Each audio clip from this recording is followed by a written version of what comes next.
Sudah muncul? Sudah, Bu. Oke.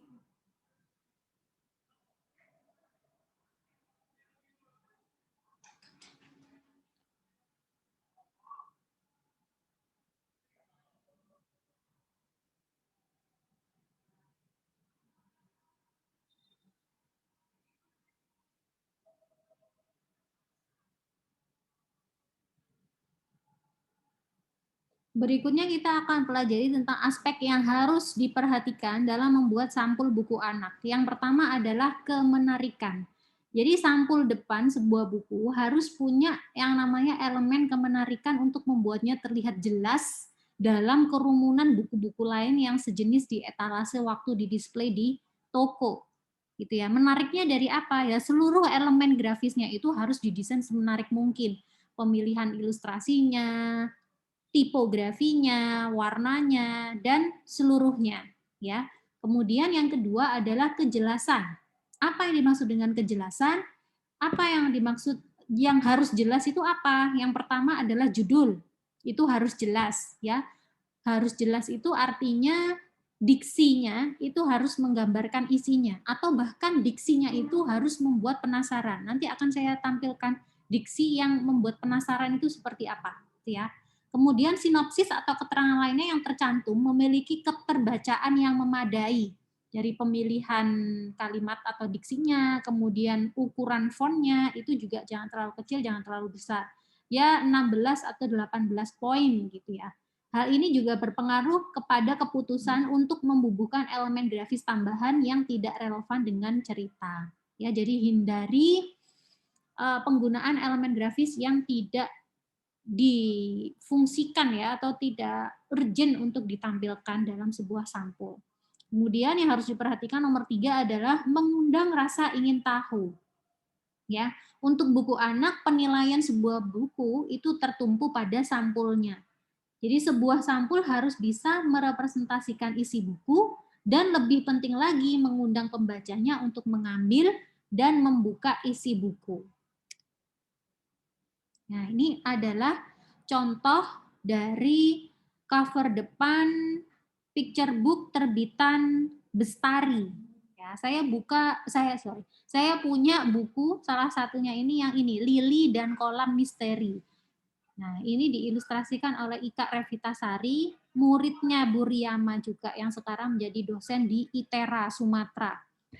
Nah, untuk penerbit buku-buku yang diterbitkan oleh Bestari ini secara dimensinya itu berbeda dengan buku-buku yang ada di pasaran ya. Dia ukurannya itu kurang lebih A4, jadi besar sekali dan selalu landscape, selalu portrait. Selalu portrait seperti ini. Dan dia tidak punya punggung buku karena ini format penjilitannya itu pakai staples tipis gitu. Nah, ini buku ini juga diterbitkan di Let's Read. Juga ada ya di Let's Read. Nah, yang paling atas menari di Parade Bantengan ini diilustrasikan oleh Dewi Trik tadi ya, yang cerita petualangan Tiwi dan Boni. Nah, kemudian campur. Nah, ini contoh dari pemilihan judul yang membuat penasaran. Ya, apa ya maksudnya? Campur. Apakah ini pencampuran warna? Kalau saya bisa memprediksi ya, karena di sini ada tampilan visual warna primer, biru, merah, dan kuning. Campur. Mungkin itu maksudnya, tapi apa ya maksudnya yang lainnya? Apakah ada maksud lain? Nah, ini membuat penasaran. Jadi, biasanya kalau kita lihat judul-judul yang biasanya itu kan ya ada subjek, ada predikat gitu ya, ada predikat gitu. Kayak topeng dadak merak ini. Tapi ini kan enggak ya, campur gitu. Nah, hari menangkap. Nah, Delon si balon. Nah, ini berarti nama karakternya. Main bersama yuk. Terus ini ayo pulang. Nah, ini ayo pulang. Ini juga lucu ya. Ayo pulang. Dan di sini kan tidak menyebutkan nama karakternya ya. Misalkan ini si sapi atau si Boni gitu kan enggak. Tapi di sini ayo pulang dengan tampilan ilustrasinya ada seorang anak kecil menggeret gitu ya sapinya. Jadi oh ini kayaknya si anak ini, si bocah ini kayak berusaha untuk menarik sapinya untuk diajak pulang kayak gitu ya. Ini. Terus kalian bisa lihat di sini ya, untuk angle yang ini, main bersama yuk. Angle-nya ini kan low angle kayak mata semut ya, atau mata kodok gitu. Nah, jadi tidak selalu dia itu eye level gitu. Kemudian lili dan kolam misteri. Nah, ini juga membuat penasaran ya, karena ada kata-kata misterinya ini. Nah, kalian juga bisa lihat di sini tipografinya, ini semua membuat sendiri ya, tidak ada yang mengambil dari free source tadi. Ini sekalian nanti juga seperti ini, kan kalian udah belajar tipe 2 ya, udah jago. Kalian bikin sendiri, judul tipografinya itu kalian bikin sendiri, jangan ngambil dari internet atau dari software kalian. Yang freehand itu malah lebih bagus ya. Oke, setelah kita belajar aspek yang harus diperhatikan, beralih ke aspek yang harus dihindari dalam membuat sampul buku anak. Yang pertama adalah huruf yang susah dibaca. Ya, ini kaitannya dengan tipografi ya, baik itu tipe yang ada di judul maupun di body type. Baik itu di display type, yaitu judul, atau di body type yang ada di naskah. Ya. Nah, terkadang desainer atau ilustrator itu punya nilai-nilai estetika yang terlalu idealis ya dalam membuat judul buku di sampul sehingga susah dibaca. Ibaratnya itu adalah masuk tipe dekoratif ya. Tapi saking dekoratifnya sampai readability-nya itu malah sangat rendah sehingga tidak bisa dibaca. Nah, hindari itu. Tetap boleh bikin sendiri freehand dan sebagainya, display type, tapi yang tetap mudah dibaca bagi anak ya. Nanti gimana Bu cara ngukurnya mudah dibaca atau enggak? Ya udah tunjukin aja ke adikmu atau ponakanmu yang kecil, suruh baca. Ini bacanya apa? Kalau dia bisa membaca dengan mudah, ya wis berarti berhasil. Itu aja, simple.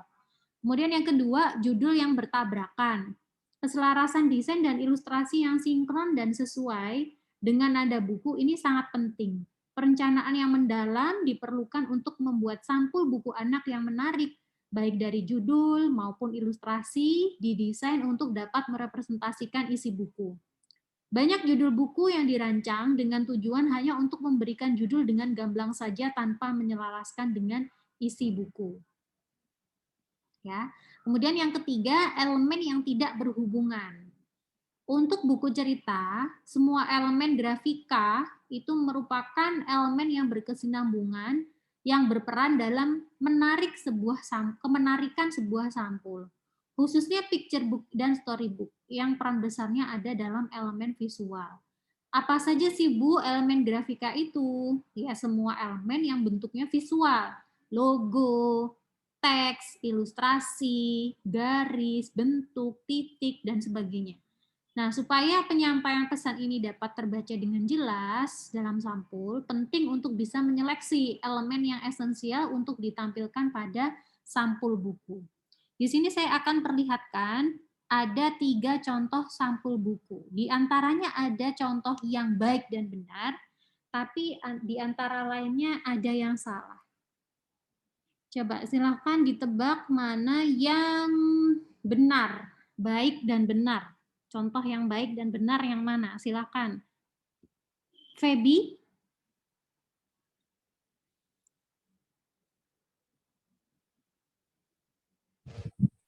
Ya Bu. Dari 3 ini, yang mana?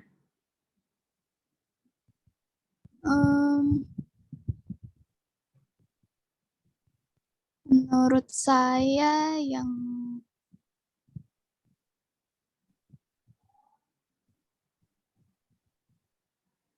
Halo Sahabat. Halo Sahabat, oke. Alasannya apa, Feb?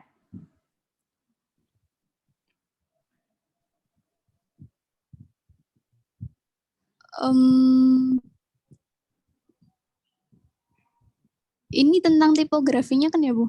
Semuanya, seluruh elemen grafisnya kamu analisis dari tipe, visual, ilustrasi, layout.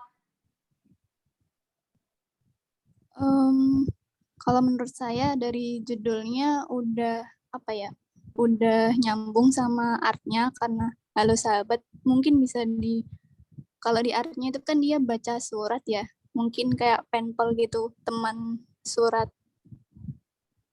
Terus dari tipografinya menurut saya juga sudah mudah dibaca dan cocok.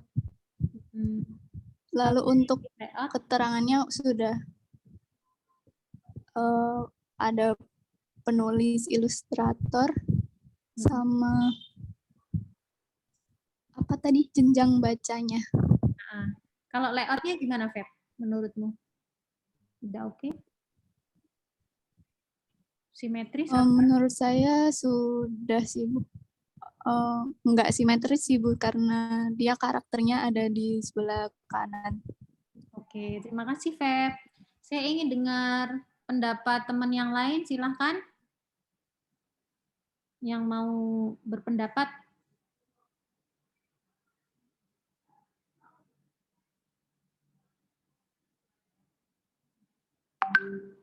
Brian mungkin? Brian, silakan Brian.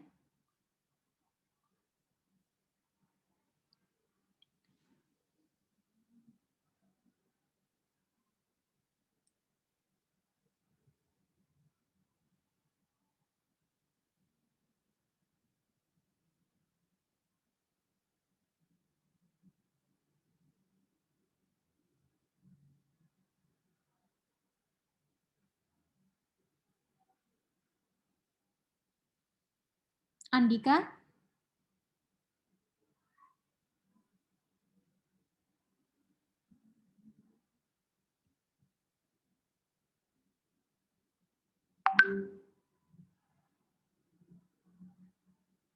Halo, Andika?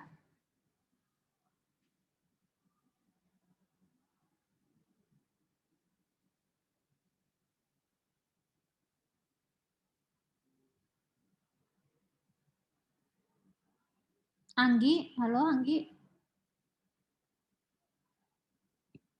Iya, Bu. Ya, menurutmu gimana, Gi? Mana yang contoh yang benar, Gi?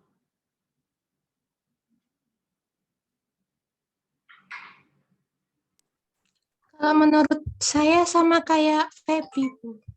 Oke, berarti yang lainnya kurang benar ya. Coba Iya, Bu. dianalisa yang kurang benar. Kenapa alasannya? Kalau menurut iya. Kalau menurut saya yang menuntul istimewa itu saya habis cari di Google menuntul itu kayak tradisi gitu kan, Bu. Kalau yang dari saya lihat di website di Google itu, jadi menurut saya pastinya kurang menggambarkan dari kata-kata menuntul itu tadi. Kemudian untuk yang aku bisa ini, ilustrasinya juga kurang menggambarkan, maksudnya aku bisa itu apa gitu, Bu, kalau menurut saya. Kalau dari teksnya?